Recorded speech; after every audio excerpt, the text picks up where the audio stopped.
A Fator RH é uma empresa de consultoria altamente especializada na área da saúde. Nós somos administradores hospitalares com pós-graduação, MBA e mestrado na área de RH. Se o seu hospital, seja ele privado ou filantrópico, necessita melhorar a performance dos líderes, a produtividade das equipes e quer alcançar um resultado ainda melhor, a Fator RH tem uma solução que pode ajudar a sua instituição. Nós desenvolvemos nesses últimos 30 anos uma metodologia de gestão de performance, de gestão por competências. E temos um software, um sistema informatizado a baixo custo que ajuda vocês a organizarem todos os perfis de todos os cargos dentro da instituição, por competências. Para fortalecer as lideranças, para recrutar e selecionar com mais critério, para poder fazer avaliação de desempenho justa e baseada num conceito chamado meritocracia. Com isso, vocês podem utilizar ferramentas estruturais como a matriz 9-in-Box, que cruza o desempenho de um líder com a entrega de metas que ele tem de acordo com o planejamento da instituição. Tudo isso está disponível ao seu alcance. Nossos clientes estão espalhados pelo Brasil inteiro. Nós temos hospitais filantrópicos como Santas Casas, Santa Casa de São Paulo, Santa Casa de Passos em Minas Gerais, Santa Casa de Sobral no Ceará e tantos outros hospitais filantrópicos. Temos hospitais privados como a Fundação do Banco Itaú, que é o Hospital Infantil do Sabará, em São Paulo, hospitais de congregações como o Hospital Madre Teresa, em Belo Horizonte, e uma infinidade de clientes dentro do Brasil e fora. Nos últimos 5 anos, nós conseguimos levar essa mesma metodologia, essa mesma ferramenta para melhorar a produtividade e o desempenho dos líderes e colaboradores também para países como Peru, Chile, Equador, Paraguai e Argentina. Então, seja nosso convidado para conhecer mais a nossa solução de gestão de pessoas inteligente, que atende todos os critérios da ONA, da Organização Nacional para a Acreditação, do Manual de Acreditação. Inclusive, a ONA, a própria ONA, é nossa cliente. Os superintendentes da ONA utilizam essa ferramenta, portanto validada tecnicamente, para avaliar seus diretores, gerentes, coordenadores e funcionários. Conte com a Fator RH para ajudar a alavancar e desenvolver os talentos dentro da sua instituição.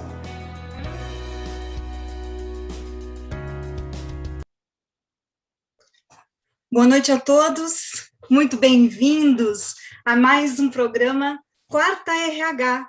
Como é bom ter todos vocês aqui conosco, participando desse momento tão importante, que é falar sobre liderança de alto impacto. Meu nome é Cláudia Palmucci e faço parte da equipe de consultores da Fator RH. E gostaria de dar alguns recados antes de começar a falar sobre esse tema tão importante que é liderança de alto impacto, com o nosso convidado especial da noite, que vocês já viram aí, já apareceu para vocês aí no vídeo, já deu um oizinho, né?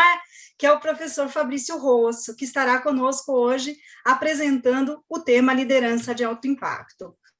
Esse tema faz parte do nosso livro Liderança de Alta Performance e Acreditação Hospitalar, que nós estamos lançando agora na Feira Hospitalar deste ano, né? Ou será presencial, ou será online, ainda tem uma incógnita a respeito desse processo, né? Mas nós vamos lançar esse livro dentro em breve na Feira Hospitalar. E também quero dar um outro recado para vocês que estão entrando agora, que estão participando pela primeira vez dessa live.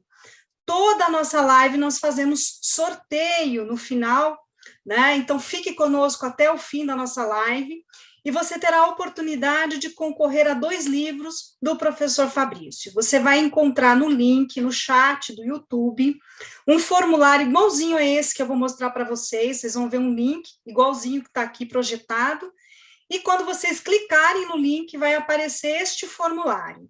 Preencha essa informação, e aí você terá a oportunidade de concorrer a 2 livros do professor Fabrício, autografado, muito legal. A gente envia para você por correio, né?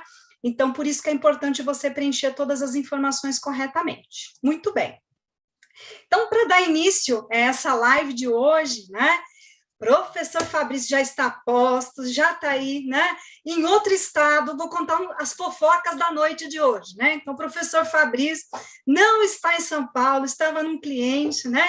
E mesmo assim, hoje ele conseguiu estar conosco e para falar sobre esse tema que é liderança de alto impacto. Já estou vendo aqui, antes de passar a palavra a ele, né? Estou vendo aqui que nós já temos vários participantes de diversos lugares. Pessoal do Jaime está aqui, né? E o professor Fabrício está aí, gente, está pertinho de vocês, né?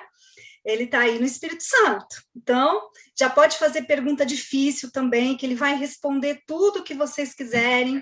Então, fiquem à vontade para participar, fazendo várias perguntas. Eu estou acompanhando aqui o chat, e à medida que essa live for desenrolando, eu vou passando as perguntas para ele. Então, boa noite, Fabrício. Vamos começar?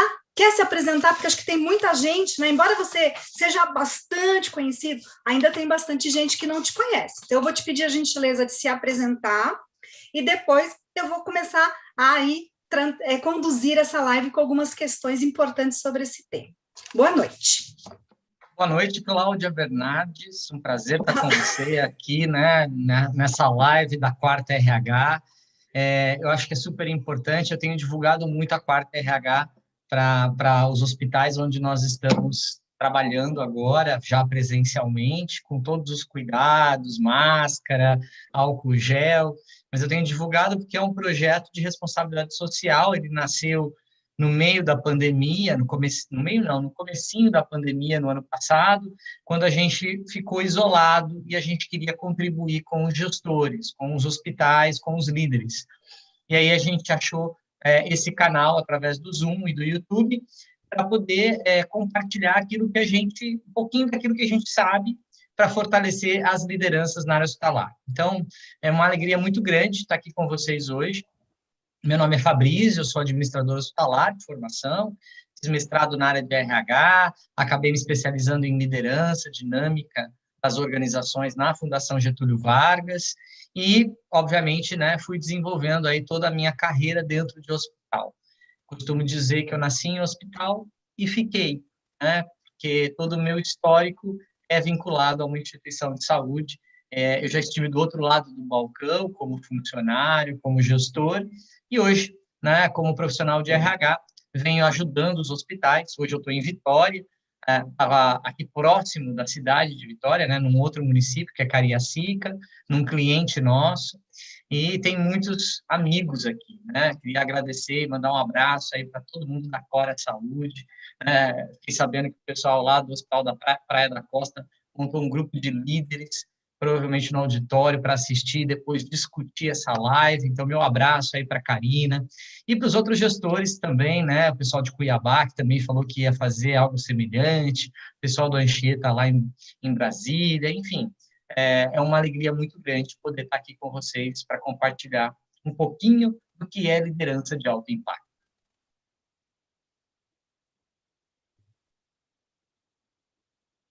Muito bem, Fabrício. Então vamos lá, né? Começar a falar sobre esse tema. Eu já estava vendo aqui quem estava falando boa noite para mim aqui. Então já tem o pessoal de Vitória, do Hospital Evangélico de Vila Velha. Pessoal, coloca para mim de onde vocês são, que aí eu vou falando um oizinho aqui. Estou vendo que tem várias pessoas de várias instituições que já são clientes nossos. Tem enfermeiros que também participam da TESP, né? Muito boa noite a todos vocês. Sejam muito bem-vindos para participar desse tema tão importante. Fabrício, então vamos lá. Eu já tenho aqui, você sabe, né, que eu faço várias perguntas, então já tenho aqui um roteirinho de coisas que eu quero saber a respeito, também tenho certeza que todo mundo que está participando quer saber. Então, primeiramente, o que é alta performance? Como é que a gente traduz isso, né? Ok, então vamos lá.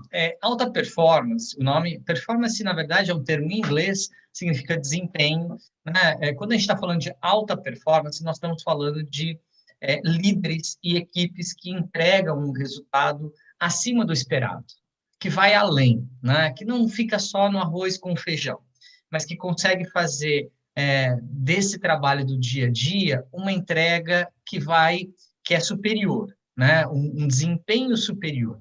Então, eu costumo dizer uma coisa muito importante. Alta performance é mais do que alcançar bons resultados, tudo bem? Porque bons resultados ou resultados excelentes eu posso alcançar como líder de várias formas, né? Se eu for um líder extremamente rígido, se eu for muito duro, se eu liderar pelo medo, eu vou ter alta performance? É uma pergunta. A resposta é com certeza, porque o medo faz com que as pessoas, né, as pessoas acordem, até aquelas pessoas que estão mais acomodadas dentro, né, do teu hospital ou da tua instituição, seja ela qual for, as pessoas, num primeiro momento, elas, despertam, né? Ela viu que o colega foi literalmente execrado, massacrado pelo novo líder, que parece mais um lobo com as garras afiadas, vindo com tudo para cima para pegar a jugular da equipe. Então, eu vi isso acontecer com o meu amigo, né? Essa liderança do medo, essa liderança impositiva, dura, autoritária. Ora, eu não sou besta, né? É lei da sobrevivência das espécies, né, Cláudia? Eu não vou dar a brecha para o meu líder fazer o mesmo comigo. Então, mesmo eu que estou ali acomodado, eu vou começar a produzir mais, eu vou começar a deixar meu trabalho em ordem, redondinho, não vou deixar nada para o próximo plantão, por quê? Não posso dar motivo. Então, num primeiro momento, eu posso ter alta performance com um líder, né, jurássico, com um chefossauro, entende? Agora, isso tem prazo de validade. Então, quando eu digo alta performance é mais do que alcançar resultados excelentes, eu posso conseguir resultados de produtividade altos a um custo também muito alto. Qual é o custo? Eu vou destruir uma equipe. Então, esse líder lobo que ataca, né, que vence pelo medo, que impõe o medo no ambiente de trabalho, faz terrorismo, grita com os funcionários, expõe alguém que fez algo errado no meio do corredor para todo mundo ver. A lógica dele qual é? Né? Vai todo mundo ouvir? Melhor ainda, porque eu já falo uma vez só e fico o recado para todo mundo. Então, a lógica desse líder é vencer, é fazer a equipe produzir baseado ainda no chicote, baseado no medo. Psicologicamente, isso funciona num primeiro momento, né? A gente não pode também achar que, não, mas essas lideranças duras, como um lobo, elas não dão resultado. Claro que não, gente, pelo amor de Deus. Um líder autocrático, um líder que, né, dá chicotada no corredor, ele consegue resultado, não tenha dúvida disso, né? Mas esse resultado ele tem prazo de validade. Vai chegar um momento em que os melhores vão embora. Eu vou começar a perder os melhores profissionais. E aí as pessoas vão começar a esconder, né, os erros. Por quê? Se eu errar, eu vou ser exposto, né? Então, eu não quero uma fratura exposta. Né? Não vou dar margem para o meu líder chegar aqui no meio do setor, no meio do faturamento, no meio do postinho da enfermagem e gritar. Não vou dar margem, eu vou esconder o erro. O problema é que, cedo ou tarde, alguém descobre.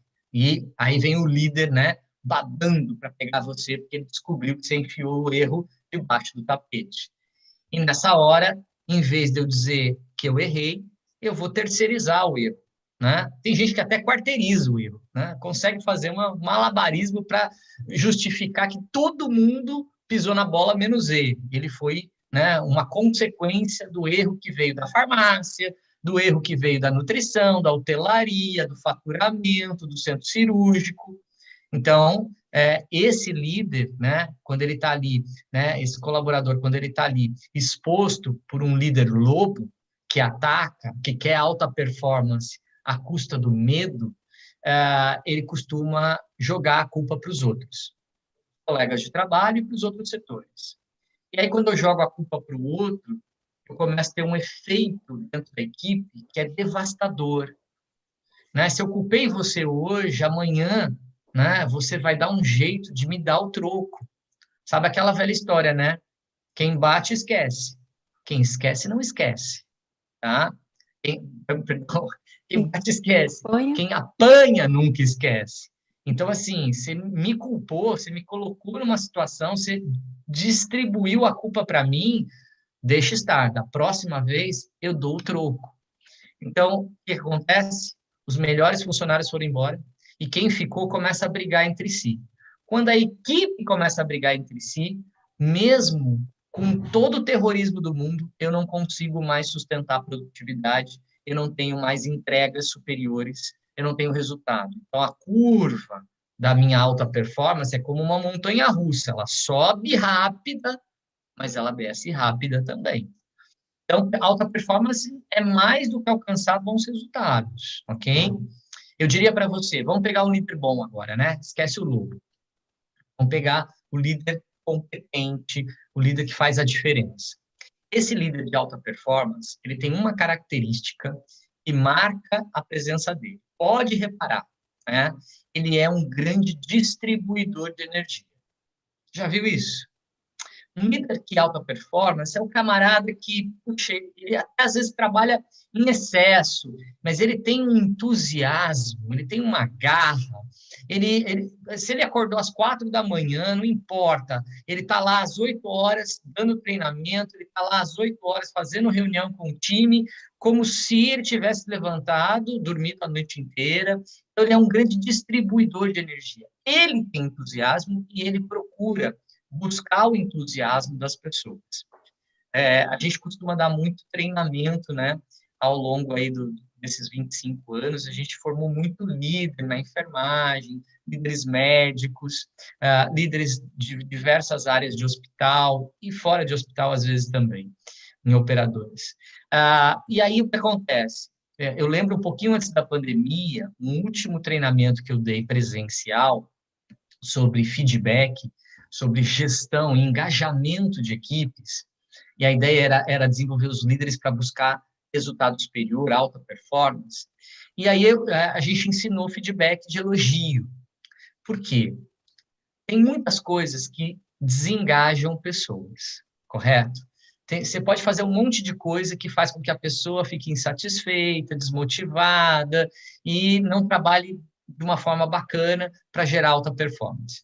Mas eu vou te dizer uma coisa que eu particularmente acredito demais, porque eu já vi isso acontecer. Reconhecimento é talvez a melhor estratégia de engajamento que eu já vi. Porque todo ser humano precisa de reconhecimento. Precisa saber que o seu esforço valeu a pena. Então, a gente estava lá ensinando um pouco antes da pandemia, feedback, num treinamento, e eu separei as pessoas em duplas e pedi para que ela escolhesse alguém, né, para formar essa dupla, alguém que ela conhecesse, alguém que ela tivesse bastante contato. Por quê? Porque o meu comando seguinte era, agora você vai dar um feedback positivo, você vai fazer um reconhecimento sobre o bom trabalho dessa pessoa. E a gente sempre está muito observando, né? A sala lá está cheia, mas você está observando todo mundo.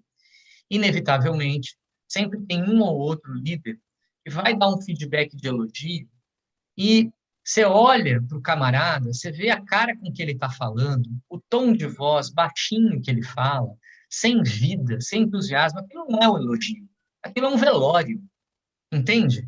Então, assim, se você que está me ouvindo agora, que é líder, vai reconhecer o bom trabalho da tua equipe ou de um funcionário teu, e o teu tom de voz é morno, não tem entusiasmo, sabe? Você está fazendo um elogio e parece um velório, desculpa, né? Você nunca vai conseguir engajamento da tua equipe, porque as pessoas não acreditam no que você está falando.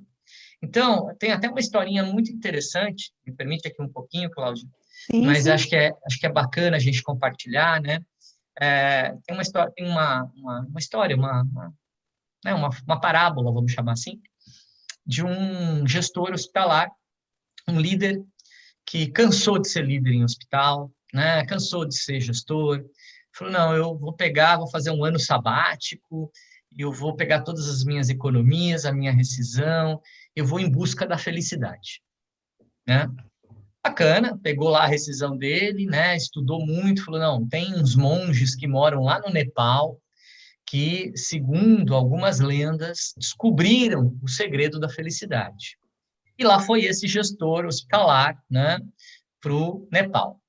Chegou lá, né, procurou de aldeia em aldeia, até que em determinado momento ele encontrou um mestre, um sábio, né, um ancião na aldeia, e pediu, né, para ser o discípulo desse ancião para aprender o segredo da felicidade.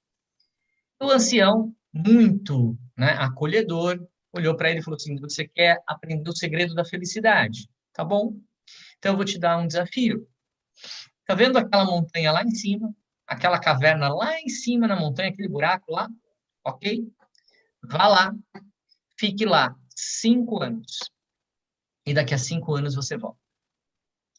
O gestor falou: bom, né, o caminho da felicidade deve ser difícil, né, deve ter muitas pedras. Eu vou escalar isso aqui, vou ficar na caverna e, com certeza, né, daqui a 5 anos eu estarei iluminado.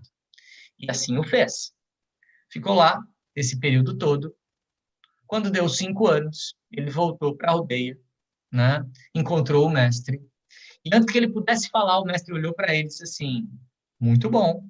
Então, agora, depois desses 5 anos, você tem direito a 2 palavras.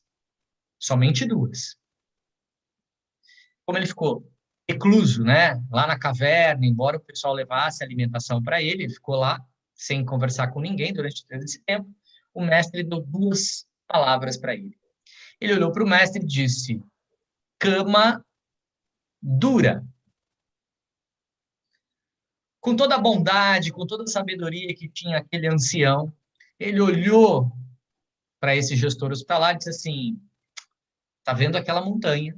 Tá vendo aquele buraco na montanha, aquela caverna? Suba a montanha e fique lá 5 anos. E aí o gestor resistiu um pouquinho, mas falou: não, eu vou tentar. Eu vim aqui em busca da felicidade. Subiu, ficou lá, mas todos esses anos. Desceu da montanha quando terminou o prazo. O mestre o encontrou e disse: muito bem, então agora você tem direito a 2 palavras. E ele disse para o mestre: comida fria.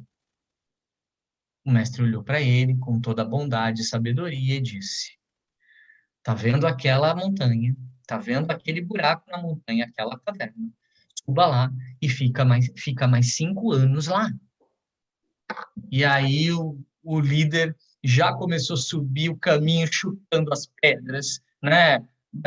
Jogando as coisas no caminho, né? Com mau humor, resmungando, entrou na caverna. Foi a minha última tentativa. Passado o tempo, desceu ali de novo na aldeia, encontrou seu mestre. E aí o mestre disse para ele: você tem direito a 2 palavras. E ele disse com toda a convicção: vou embora. E a historinha termina aqui.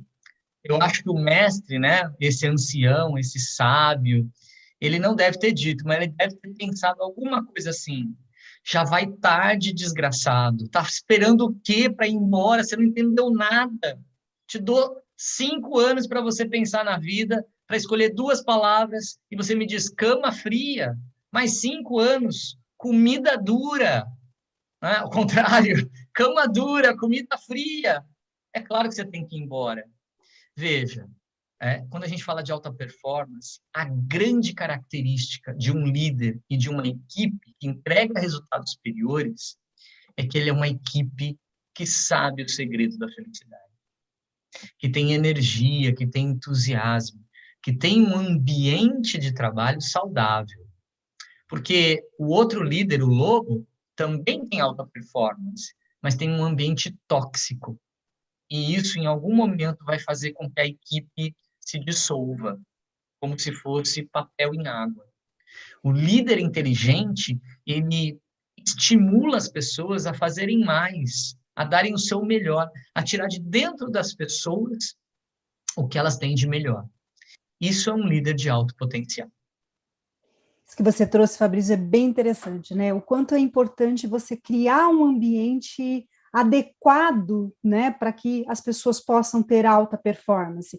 Eu estava ouvindo uma live essa semana de um professor e ele estava falando que ele também foi fazer uma pesquisa, né, na América Latina para saber sobre a felicidade, né? E o que ele descobriu ali, em resumo, foi que a felicidade ela é gerada, sim, pelo ambiente que nós estamos inseridos. Tem vários fatores, óbvio, mas o principal é realmente esse ambiente que a gente está inserido. E se a gente tem um ambiente adequado, a gente vive mais, né? Falando em termos de saúde emocional, né? Agora, imagina se a gente vive mais, a gente também vai conseguir ter um rendimento melhor dentro do nosso ambiente, porque o nosso principal papel, o papel profissional, né? Hoje a gente fala assim, quem é você? As pessoas não falam, eu sou uma pessoa assim. Eu falo, eu sou uma profissional tal, eu sou médica, eu sou enfermeira, eu sou administrador, né? É a primeira coisa que a gente faz, né? Então, isso tem que estar muito bem trabalhado. Isso é muito importante. Então, Fabrício, como é que a gente faz para construir um desempenho superior na liderança hospitalar? Além desses aspectos que você trouxe, né? Do ambiente, desse líder estar junto da equipe, desse líder ter entusiasmo, né? Dele poder aí fazer feedback para essa equipe. O que mais eu posso utilizar, né, para construir um desempenho superior? Então, veja, liderança não é só oba-oba, né, pessoal? Então, não adianta a gente falar que o clima é maravilhoso, tal, mas e resultado? Então, eu sempre digo assim, líder de alta performance é meio estrábico, sabe? É um olho nas pessoas e outro olho no resultado. Porque você que está me ouvindo, você pode ser enfermeiro, farmacêutico, do RH, você pode até ser o CEO da sua instituição. Você vai ser cobrado por resultado. Não tenha dúvida disso, ok? Agora, como eu vou conseguir esse resultado é que faz a diferença. Então, eu tenho que ter um olho nas pessoas e outro olho no resultado. E as coisas têm que caminhar assim. Tem uma frase muito boa, né, do Abílio Diniz, né, sócio, dono do Pão de Açúcar, que ele diz uma coisa que eu acho fantástico a gente mencionar aqui, né? Liderança não é uma coisa que a gente herda. A gente não nasce com isso. A gente não nasce líder. A gente escolhe ser líder. Você está me ouvindo agora? Você não foi obrigado a ser líder. Alguém te fez um convite. Um bom convite para o futuro. Você escolheu ser líder. Você aceitou ser líder. A gente trouxe aqui recentemente, né, a professora Maria Júlia, da USP, foi diretora do Hospital Universitário da USP, tá? Uma grande amiga. Eu nunca esqueço uma vez uma frase que ela disse que me marcou profundamente. Ela perguntou, você acha que é difícil ser líder? E numa dessas palestras dela, eu respondi sim. Eu achava mesmo, na minha imaturidade. Ela deu uma palestra no São Camilo, eu trabalhava no São Camilo. E a minha imaturidade achava que era duro mesmo ser líder. Estava passando, inclusive, dificuldades como gestor, marinheiro de primeira viagem, né? A gente está aprendendo meio que no tapa. E aí eu falei sim. E ela olhou bem para mim no meio do auditório e disse assim, o problema é seu. Você que escolheu. E você sabe que ela tem toda a razão do mundo. Ninguém me obrigou a ser líder. Eu aceitei esse bom convite para o futuro, não é? E, claro, a gente, como o Abílio Diniz disse, a gente escolhe ser líder, só que a gente tem que ir lá e conquistar isso. E isso é uma curva de aprendizagem, né? Então, assim, trabalhar, ser um líder de alta performance dentro de hospital significa entender que liderança é um jogo de equipe. Então, eu posso aprender a jogar na equipe. Eu tenho que conseguir resultado, eu tenho que ter estratégia, né? Eu tenho que ter metas. Você sabe que um dos grandes problemas que a gente vê ainda hoje em santas casas e hospitais, às vezes até hospital privado, é que você pergunta para o líder, quais são os seus indicadores? E ele olha para você com uma cara assim, como se você estivesse perguntando alguma coisa em grego. Como é que é a produtividade da tua equipe? Piorou. Ele não tem a menor noção de quanto cada um produz dentro da equipe. Não, mas como é que você mede o resultado e a qualidade do seu trabalho? Então, assim, são pontos de interrogação que vão se somando. Para ter alta performance, primeiro, eu tenho que ter indicadores, eu tenho que ter metas na minha área, eu preciso saber quanto produz cada colaborador, percebe? Porque eu não sei se tem gente produzindo mais, tem gente, né, ficando folgado ali, eu preciso equilibrar isso. E mais, eu preciso saber como eu entrego esse resultado, qual é a qualidade desse resultado. Então, assim, Tudo isso, pessoal, é importante a gente entender por quê. Se você que é gestor de uma área, de um setor, dentro de uma instituição, você tem que ter essas métricas. Esse é o olho no resultado, né? A gente vai melhorar quando a gente tem números.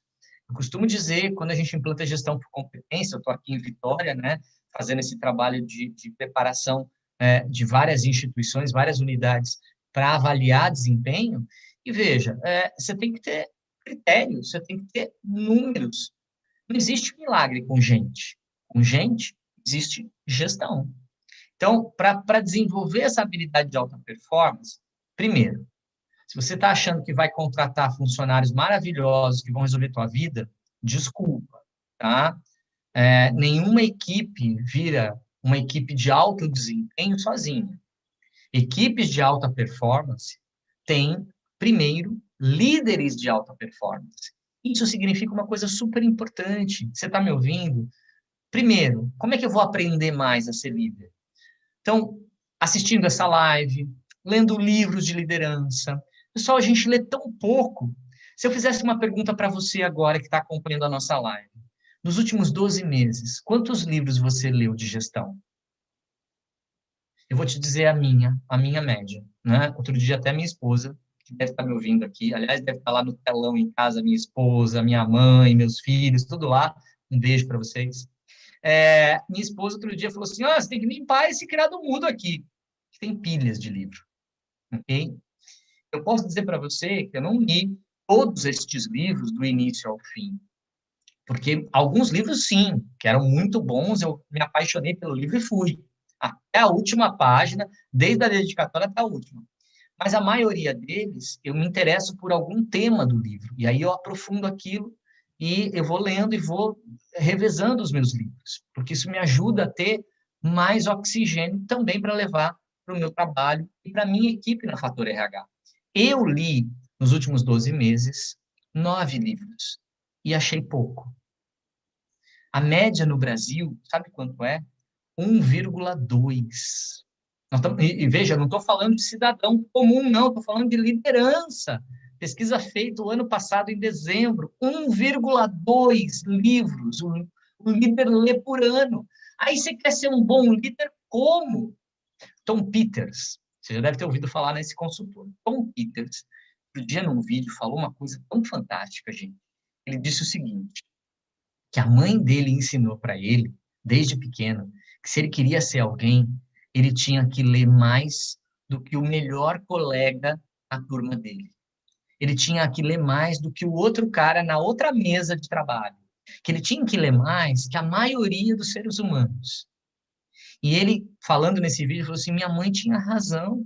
Porque quando você lê mais, você aguça o seu olhar clínico. Você tem mais repertório para discutir. Você tem mais exemplos para dar. E um grande líder é um grande contador de história, gente.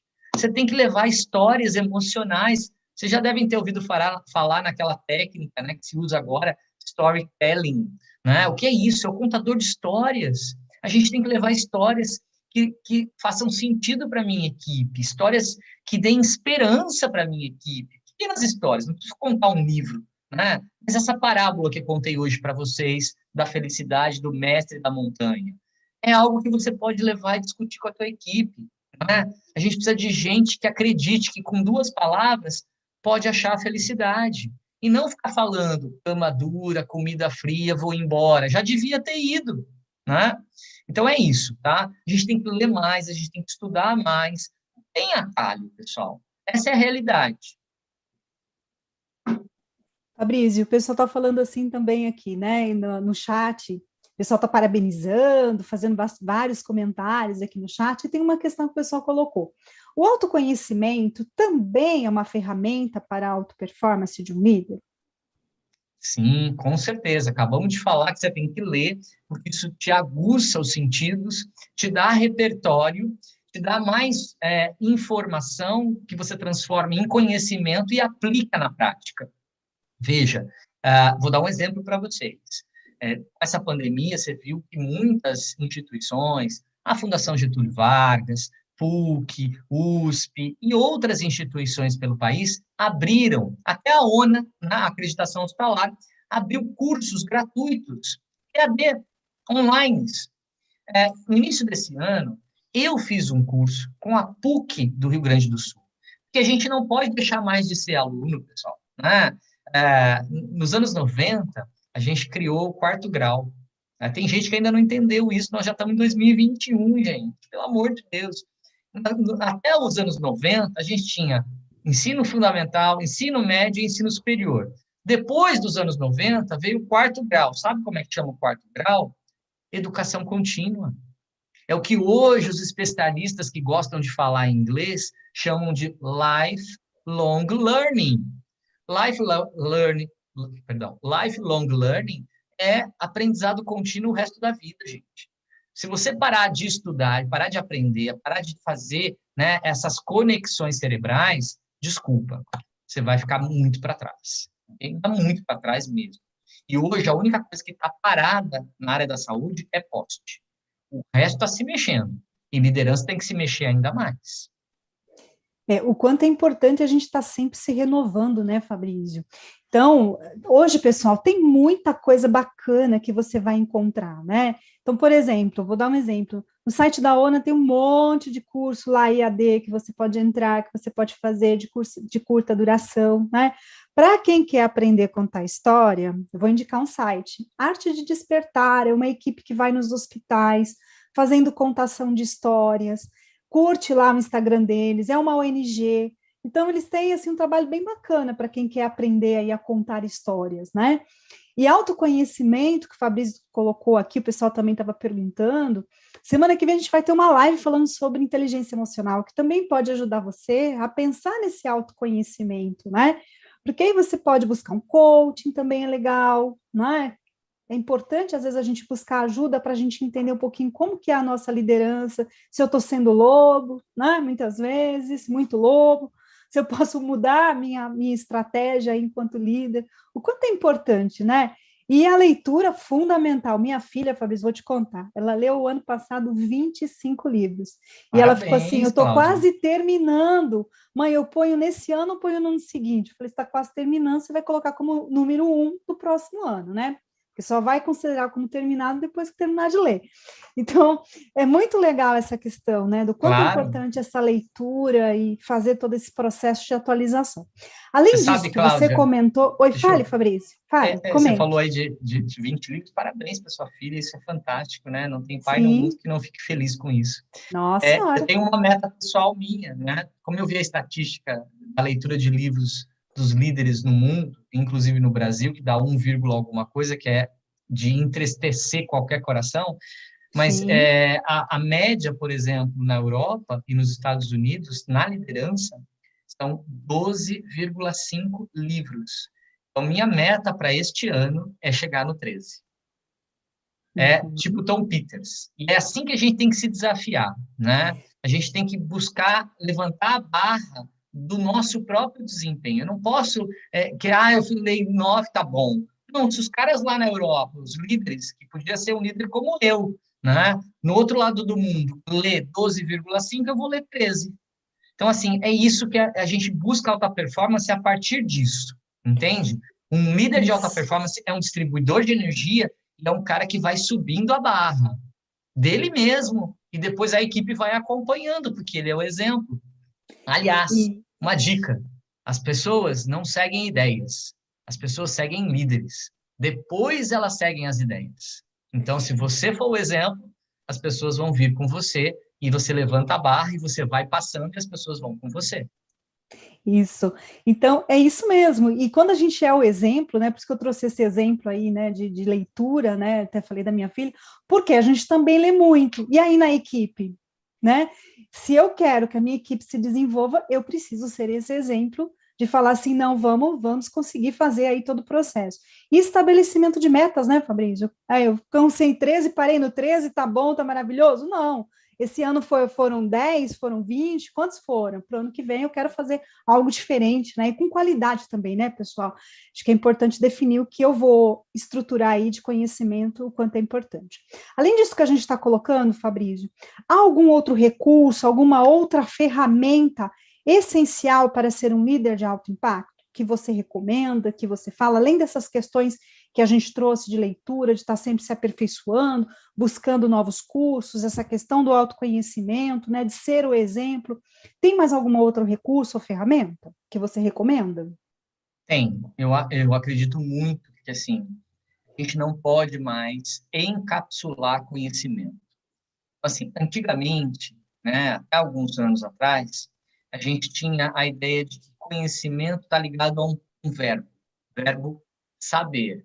Então, o líder sabe, mas só o líder sabia. Esse era o problema, né? Aí ele sai de férias, ele leva o celular dele, ele leva o celular do hospital e ele fica atendendo o celular e ele tem férias. Então, assim, esse líder não está formando sucessores.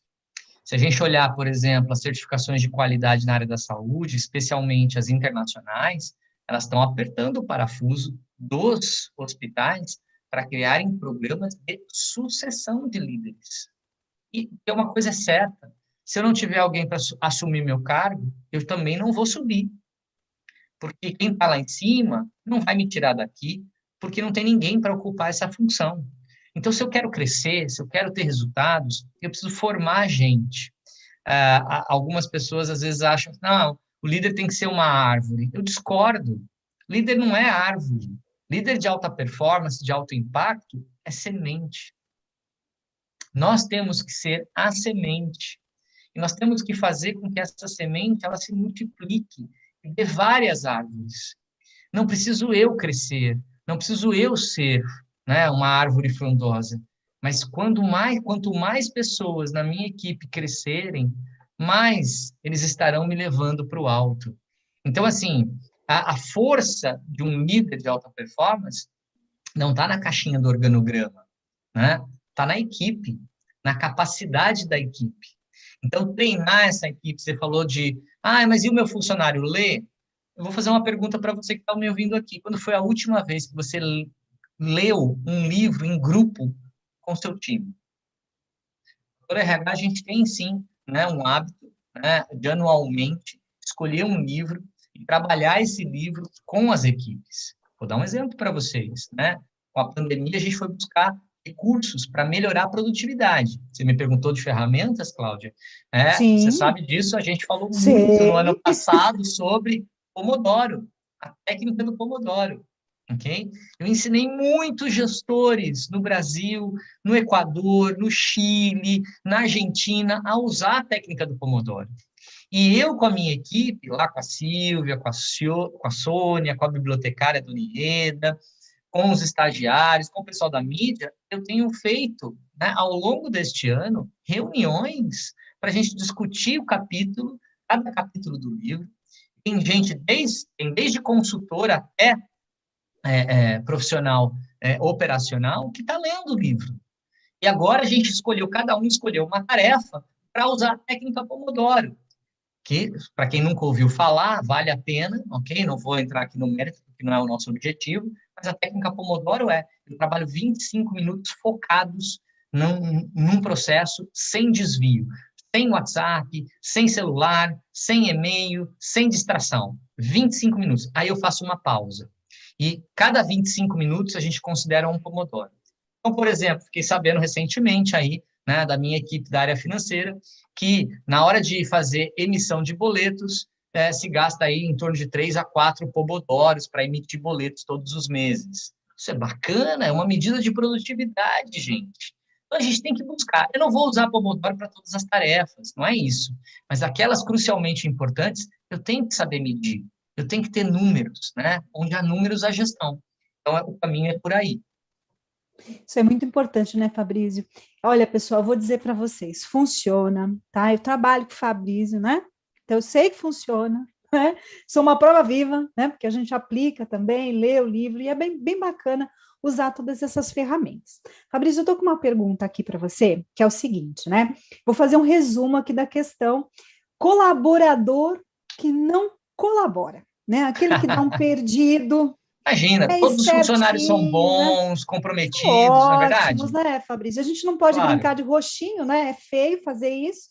Então, ele quer saber assim, colaborador que não colabora, aquele que não quer fazer nada, aquele que literalmente, né? Ela colocou aqui literalmente no sentido de não querer fazer nada. Ele é espertinho, dão perdido, respondem mal. Aí eu traduzo que é o colaborador que não colabora, né? O que a Sim, gente faz nesse caso? Qual é a sua vamos estratégia? lá. Então, assim, é óbvio que ele está gerando efeitos colaterais no teu time, porque se nada acontece com um camarada dessa natureza, até teu melhor funcionário em algum momento, né, funcionário que tem o mesmo cargo, muitas vezes, ele vai começar a pensar, falar, pô, pera lá, eu tenho o mesmo cargo, ganho o mesmo salário, trabalho em dobro, está escrito o que aqui na minha cabeça, na minha testa? Idiota? Não, pera lá, eu não vou mais me matar, não. Então, regra número 1, tem que haver consequências. O primeiro caminho, quando você tem um colaborador que não colabora, pegando seu paradoxo aí, veja, é conversar com ele, não tem outro caminho. Tem que chamar e tem que mostrar o que ele fez, o que ele não fez. De novo, se você tem como medir o trabalho dele, fica mais fácil, né? Eu nunca esqueço, por exemplo, né, um grande amigo que está agora diretor, CEO, num hospital no Peru, em Lima, um dos grandes hospitais de Lima, do Peru, e que quando ele era gerente, né, num hospital em Belém do Pará, ele entrou na farmácia para tentar colocar ordem na farmácia. E a primeira coisa que os funcionários pediram para ele foi: a gente precisa contratar 6 funcionários porque está defasado. O que ele fez? Ele começou a criar uma linha de produção na farmácia. Começou a medir tempos. Eu recebo a prescrição médica. Quanto tempo eu levo para pegar essa prescrição e separar a medicação? Depois, quanto tempo eu levo para passar o código de barra e dar baixa no sistema lá da farmácia? Depois, para acondicionar isso e levar para o posto de enfermagem. E foi medindo tempos. Criou ilhas de produção. E todo mundo ajudando, porque todo mundo queria mais funcionários para trabalhar. E aí ele falou, bom, pessoal, tá aqui, ó. Nós temos 8 horas de trabalho, eu vou dar para vocês meia hora para vocês baterem papo. Nunca esqueço disso, fantástico. Vou dar meia hora, então eu só vou considerar 7 horas e meia, tá bom? Estamos tirando a hora de almoço aqui também, né? Você tem ainda mais 15 minutinhos de café de manhã, 15 minutinhos à tarde, mais meia hora. Então, na verdade, eu vou considerar 7 horas de trabalho, tá bom? Meia hora para vocês baterem papo, 15 minutos de café de manhã, 15 minutos à tarde. Essas 7 horas eu vou dividir pelo tempo médio de produção de cada prescrição em cada ilha do processo. Só que aí é o seguinte, você tem que me produzir X prescrições por dia. E ele começou a medir as produtividades das pessoas, né? As pessoas que reclamavam muito e que faziam pouco, ele começou a chamar e mostrar. Meu amigo, olha, você só fez isso aqui. E a gente já cronometrou e já deu. E eu estou te dando meia hora para bater papo. Eu estou te dando mais meia hora para tomar café. Então, nada justifica. Então, assim, quando você tem números, você consegue fazer uma cobrança de resultados muito mais simples. Agora, tem que chamar e conversar. Com número ou sem número, você tem que conversar e dar feedback. E estabelecer compromisso. Uma das coisas que muda bastante quando a gente implanta gestão por competências, a Silvia deve estar aí no nosso chat, no YouTube, ela vai colocar para vocês o link, né, para você poder acessar e ver gestão por competência. A gente tem um projeto, inclusive, de responsabilidade social para Santas Casas, para os hospitais filantrópicos. Se inscreve lá, pessoal, a preço de custo. Quando a gente implanta gestão por competências nesses hospitais, uma das ferramentas que a gente coloca é feedback. E isso tem mudado, em alguns casos, tem revolucionado o resultado. A Cláudia está aqui, sabe, acompanha a gente, mas veja, é diferente, né, quando é diferente quando o líder chama e diz assim, olha, a minha expectativa é essa e essa, a sua entrega foi essa e essa. Como é que nós vamos fazer? E quando a liderança estabelece um compromisso e escreve, registra esse compromisso, não como uma advertência, não como uma ameaça e nem como uma suspensão. Não é uma sanção administrativa, é uma orientação. Porque se você me perguntar qual é o meu conceito de feedback, eu vou te dizer, feedback é um processo de ajuda. Ou para eu manter um bom desempenho, reconhecimento, ou de orientação para eu melhorar aquilo que eu não estou fazendo direito. Funcionário que não colabora tem que receber feedback, tem que estabelecer compromisso. Se você tiver número para medir a produtividade dele, continue medindo e mostrando. E aí você faz o primeiro feedback, estabelece compromisso. Ele volta a reincidir, ele volta a não colaborar, chama pela segunda vez e lê o feedback que você deu semana passada. E pergunta para ele, nós tínhamos um compromisso, o que aconteceu? E aí, pela segunda vez, você registra um feedback e dá uma nova chance a esse colaborador. Okay? Porque tem colaborador, às vezes, que a ficha não cai tão rápido assim. Né? E tem colaborador que fica pagando para ver também, fica testando o emocional da liderança. Então, é nessa hora que você vai dar a segunda chance, vai dizer para ele, olha, eu estou te dando um voto de confiança. Essa frase, ela é crucialmente importante, você tem que usar no segundo feedback. Eu estou te dando o meu voto de confiança. Eu vou tratar isso que aconteceu como algo pontual. E eu vou te ajudar. Eu quero que a gente avance. Né? O caminho é esse. Reestabelece um pacto com essa pessoa. Ok? E aí, se houver a terceira vez, lamento. Mas aí a pessoa pediu por uma advertência escrita. Entende? E dali para frente, se ele continuar agindo desta forma e reincidindo, você segue a CLT, meu amigo. Segue a CLT até a justa causa. Vai levar tempo? Vai. Mas é o caminho que muitas vezes a gente tem, porque a maioria dos hospitais não manda embora. Né? A maioria dos hospitais, ou o funcionário tem que sair pedindo as contas, ou tem que ser uma justa causa.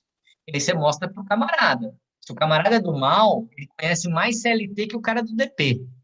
Ele é sindicalista puro. Né? Então, você vai para ele e fala assim, com toda a classe, com toda a elegância do mundo, você olha para ele e diz assim, então, nós temos dois caminhos. Eu te dei 2 feedbacks, você continua não colaborando, você continua trazendo, dando perdidos, como a ouvinte aí no YouTube colocou, né, dando perdido na instituição. Veja, nós temos 2 caminhos. Ou a gente vai começar agora a seguir a CLT, e você sabe que começa com uma advertência por escrito e vai terminar com uma justa causa, ou, né, se você não está feliz trabalhando aqui, saia pela porta da frente. Porque se um dia você precisar voltar, eu vou recomendar você. Mas do jeito que você está fazendo, se você acha que tem funcionário do mal que vira para você e fala assim, não está gostando, me manda embora. Na tua cara. Ele é tão descarado que ele diz, está gostando, me manda embora. Manda, ué. Só que o hospital não te autoriza a mandar embora, e aí? E aí você tem que ter uma estratégia, tem que ter um plano B, né? Qual é teu plano B? É virar para ele e falar assim, olha, são 2 caminhos. Ou você sai e vai ser feliz lá fora, e se um dia precisar voltar, eu valido, ou nós vamos seguir a CLT. Tem um terceiro, se você quiser continuar com a gente, eu estou aqui para te ajudar. Seja um líder heróico, não um líder vilão. Esses camaradas do mal, esses funcionários mau caráteres, muitas vezes eles querem te descompensar para que você vire o vilão, para que você seja o líder lobo. Cuidado, né? Alta performance, resultado superior de longa data, de longa duração, e começa com educação, não com punição. Isso que é importante o líder ser o exemplo, né, Fabrício, de estar sempre próximo, ouvindo, né, de apoiando, para que traga essa pessoa para o lado adulta dela, né? Porque às vezes esse comportamento parece infantil, né? De ter que ficar testando, vendo até onde vai dar, né? Às vezes eu estava lendo um livro muito legal que falava sobre isso. Trate as pessoas como adultas, né? E aí elas vão dar respostas como adultas, né? Mas mesmo a gente fazendo isso, ainda tem alguns que insistem em ter comportamentos infantis, né? O quanto Sim. Isso é complicado, né? Nós estamos, assim, faltando um pouquinho tempo para finalizar a nossa live, Fabrício, faltam apenas 5 minutinhos aí. Então, eu quero dar alguns recados antes de fazer uma última pergunta e também passar mais algumas questões que estão aqui surgindo no nosso chat, tá bem? Tá Então, bom. deixa eu só passar alguns recadinhos para o pessoal. Então, a Silvia, que é da nossa equipe, né? Ela está colocando aí o formulário do Projeto Fênix, é só vocês entrarem no chat, vocês vão verificar esses formulários, quem tiver interesse em conhecer mais sobre o projeto. E ela também está colocando, pessoal, o formulário para vocês preencherem e concorrer ao livro do professor Fabrício. Então, quem não preencheu ainda o formulário, você tem aí mais 2 minutos apenas para preencher esse formulário, que aí a Silvia vai fazer o sorteio, vai me enviar os nomes aqui, e eu vou anunciar 1 minutinho antes de finalizar essa live, tá bom? Então, quem ainda não preencheu, corre lá, localiza o formulário, ela acabou de colocar aqui novamente, eu estou vendo aqui, tá bem? Então, por favor, acessem, preencham, e aí a gente vai fazer o sorteio. Fabrício, tem várias questões aqui, deixa eu só verificar direitinho para eu passar. Então, assim, o pessoal está falando o quanto é importante documentar o feedback, né, para conseguir as evidências. É isso mesmo, né, Bacana, validando aqui, né, precisa. Fabrício? Importantíssimo, né? Tem que ter histórico. Tem que ter histórico, porque senão você perde, né, a questão do que você orientou, do que você fez, e a gente vê, às vezes, instituições que o pessoal não registra, né, passa em branco, então, o quanto isso é importante, e o Rafael Moreira está falando para a gente, tem que validar, é isso mesmo, Rafael, registre, organize, se ainda não tem um sistema informatizado, cria um documento que você possa fazer esses registros, que assim que você tiver um sistema que te apoie, você tem condições, né, de fazer isso registrado, né, como o sistema que a gente trabalha, que é o sistema GCPEC. Muito bem. O pessoal está fazendo vários elogios, Fabrício, né, dando os parabéns, o pessoal que já teve aula com você, te mandando abraço, professor, Grande né, abraço. para todos. E para a gente poder ir finalizando essa live, Fabrício, eu gostaria que você colocasse para o pessoal uma dica de ouro para o líder desenvolver essa alta performance. Qual que é a sua dica, né? Para esse colaborador passar a colaborar, né? De uma forma aí bacana, de uma forma eficaz, para que a gente tenha uma alta performance. Eu não vou falar só do colaborador do mal agora, vamos falar de uma equipe, ok? De um grupo que está se transformando em equipe, que você quer resultados de alta performance. Porque o colaborador do mal, a gente já falou, você tem que dar feedback, você tem que acompanhar, você tem que registrar essa orientação, porque amanhã ou depois ele vai no Ministério do Trabalho, abre uma causa trabalhista dizendo que você nunca orientou ele, que você perseguia. Então, tudo isso é respaldo legal para você. Então, com relação a esses funcionários que, no fundo, são metástases dentro da equipe, esse é o caminho. Acompanha e ou ele segue com você, ou nós vamos seguir a CLT, meu amigo. E não tem muito por onde ir, tá bom? Então, é acompanhamento próximo. Nunca deixe um funcionário desse sozinho, não lave as mãos, porque se você acha que tinha um problema antes, se você deixar um camarada desse na tua equipe fazendo o que ele bem entender, aí sim você vai ter problema, entende? Você não sabia exatamente o que era um problema. Mas se você fizer isso, você vai entender o tamanho do monstro que você criou. Então, aí sim, ele vira meio uma metástase dentro da equipe, né? Ele contamina todo mundo. Então, você tem que fazer o máximo que você puder enquanto ele estiver lá e tentar resgatar. Às vezes, quando você assume uma equipe e pega funcionários assim, eles já sofreram na mão de outros líderes lobos. Então, ele tende a classificar você também sobre a mesma régua. E é aí que você, com o tempo, tem que ganhar confiança para poder mostrar que você trabalha de uma forma diferente. Você é um líder educador. Você quer fazer com que as pessoas se sintam felizes no ambiente de trabalho, mas entreguem um resultado muito maior do que entrega hoje. É fazer mais com menos, ok? Bom, então vamos falar da equipe. Você me pediu uma dica de ouro, vamos falar da equipe que quer passar para um novo estágio, né? Vamos esquecer os funcionários do mal. Eu acho que para você passar para um novo estágio, eu gosto muito de uma lenda indígena, de um grupo de índios americanos chamado Cherokees. Não sei se vocês todos aqui já ouviram ou não, mas se já ouviram, ouçam de novo com um novo entendimento, um entendimento de liderança. Existe um rito de passagem em que um menino, né, um homem, na verdade um adolescente, ele vira homem dentro, né, do grupo, né, da comunidade indígena dos Cherokees. E esse rito de passagem é um rito muito interessante e que tem tudo a ver com um rito de passagem que a gente precisa fazer de uma equipe para um time de alta performance, tá? Como é que funciona isso? Isso é real, tá? Dentro das comunidades Cherokees, a tradição é, quando o adolescente chega num determinado estágio, numa determinada idade, o pai o leva para a floresta. Sobe uma montanha bem isolada, onde não tem seres humanos, só natureza, longe da tribo, e aí o filho senta num local e o pai o venda. Isso é já final de dia.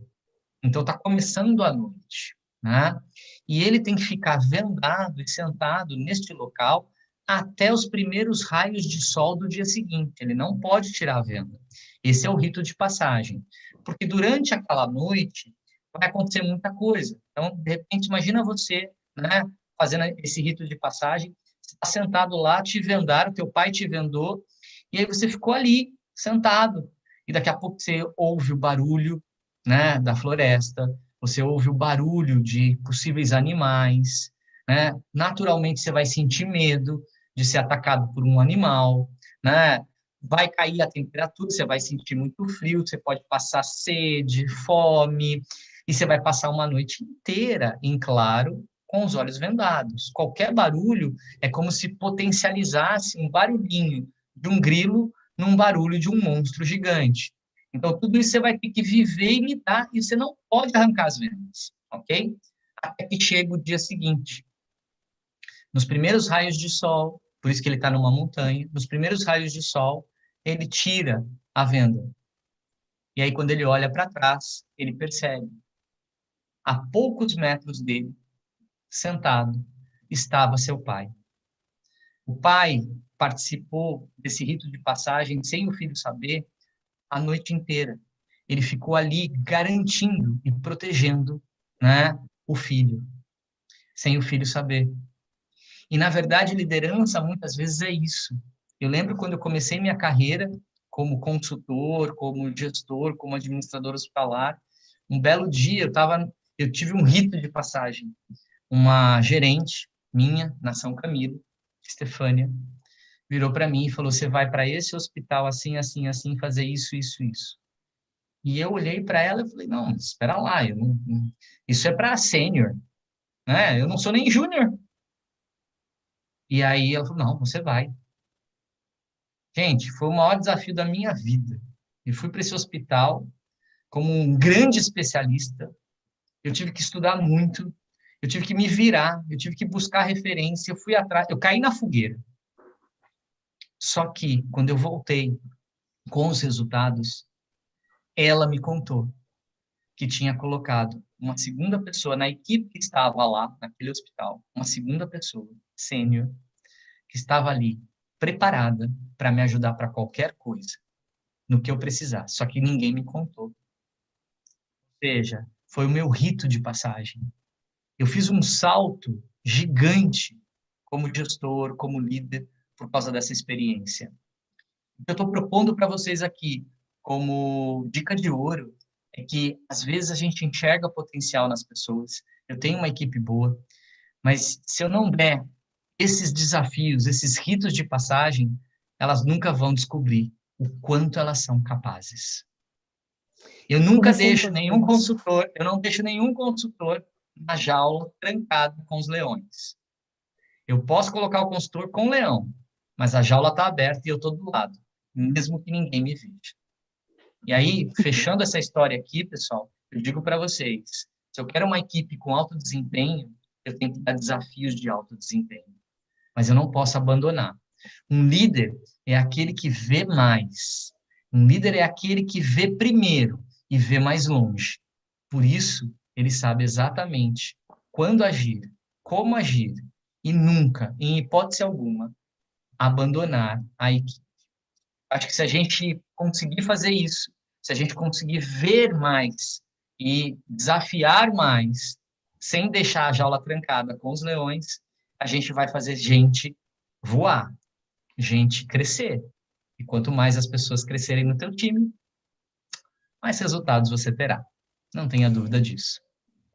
Importantíssimo, né, Fabrício? A gente fica com a jaulinha aberta, viu, pessoal? Fica tranquilo. Isso é importante, sim, essa questão que o Fabrício trouxe, né? O quanto a desafiar as pessoas e quanto é importante isso para que elas se sintam realmente capazes. Isso mexe com a autoestima da gente, né? A gente poder se olhar no espelho e falar assim, consegui, deu certo, né? Foi muito bom tudo isso. Então, diante dessas suas palavras, Fabrício, o pessoal está agradecendo, está elogiando, e eu quero dar os últimos recadinhos para a gente poder fechar a live e falar os ganhadores do livro. Então, antes de dar os recadinhos, primeiramente, obrigada, Fabrício, por todas essas palavras, sempre nos enriquece, sempre nos ajuda, né? Sempre tem histórias novas, isso é muito bacana, muito obrigada. O pessoal perguntou aqui, né, só dando algumas respostas aqui para o pessoal que está dando dicas de temas de live, muito obrigada. A gente vai preparar a 6ª temporada da Quarta RH, então os temas que vocês colocam lá no formulário, aqui no chat para a gente, nós consideramos, inclusive essa 5ª temporada foi toda feita com sugestões dadas pelo pessoal que nos acompanha, então continue dando sugestões. A Verônica Dias trouxe uma questão que, infelizmente, Verônica, a gente não vai conseguir abordar aqui porque é um tema muito extenso, né? Falando de educação permanente. Então, a gente pode trazer, sim, como um tema de uma live. Então, continua nos acompanhando, que a gente pode, sim, trazer esse tema, e é bem bacana, mas, infelizmente, o nosso tempo não alcança, porque esse tema traz muita, muita questão. Pessoal de Macapá te espera lá, Fabrício, estão te esperando ansiosamente. Grande abraço, né? Pessoal de Macapá, saudade de vocês. Né? Então, o pessoal já está te esperando lá, está falando assim para mim, Fabrício, estamos aqui te esperando. Então, estão te esperando lá em Macapá, né? E todas as pessoas, nós tivemos pessoal de Minas, do Rio, de São Paulo, todos os lugares aqui participaram com a gente hoje, a gente quer agradecer imensamente a todos que estão participando. Pode falar, Fabrício. Não, eu só queria dar um recadinho pro pessoal. Se você gostou desse momento com a gente aqui, embora uma hora a gente, né, para falar de liderança é tão cruel, em uma hora tem tanta coisa que a gente quer compartilhar com você, mas se você gostou, lembre-se, e essa live fica gravada no canal do YouTube da Fator RH. Então, divulga para o teu colega que não assistiu. De repente, mostra, se você é gerente, mostra para os teus coordenadores, se você é coordenador, mostra para os teus supervisores, está lá no YouTube. Se inscreve no nosso canal, dá um like lá, que você gostou dessa live, ok? E divulga, porque ela está aberta, é livre, nós fazemos isso de coração para vocês. É doar um pouquinho do que a gente sabe na Fator RH para fortalecer a liderança de cada gestor hospitalar. Isso. E no dia 30/6, nós vamos falar de inteligência emocional. Então, participe com a gente, inscreve-se no canal e vá acompanhando aí. Nós vamos finalizar a 5ª temporada com esse tema e já dê as suas sugestões para a 6ª temporada. Então, para o pessoal que aí preencheu o formulário no chat, nós já temos, eu ia falar 2 ganhadores, mas são 2 ganhadoras, né? Muito bem. Então, a primeira ganhadora é a Gisele Juvencio, gerente administrativa de saúde do Colsan. A Bruna Oliveira, ela é coordenadora do Núcleo de Medicina Ocular. Gisele Juvencio, Bruna Oliveira, nós vamos entrar em contato com vocês deixaram o telefone, endereço, e nós vamos enviar esses livros para vocês, tá bom? Então, vocês vão receber onde vocês determinaram lá no formulário. Combinado, pessoal? Então, gente, muito obrigada por toda essa audiência de hoje, pelas perguntas, pelos comentários, por estar conosco hoje. E, de novo, inscreva-se no nosso canal, entre nas nossas redes sociais, tem sempre novidade, e aí você vai ter condições de aprofundar seus conhecimentos. Então, gente, muito boa noite, muito obrigada, e aguardem a 6ª temporada da Quarta RH. Boa noite a todos. Um grande abraço, um ótimo final de dia para todo mundo que nos seguiu. E eu vou fazer igualzinho na época que eu era criança. Eu queria mandar um beijo para minha mãe, para minha esposa, para minha filha e para o meu filho, que estão lá em São Paulo me assistindo. Um beijo grande. Só não vou mandar beijo para a Xuxa. Isso. E como diz lá no Jornal Nacional,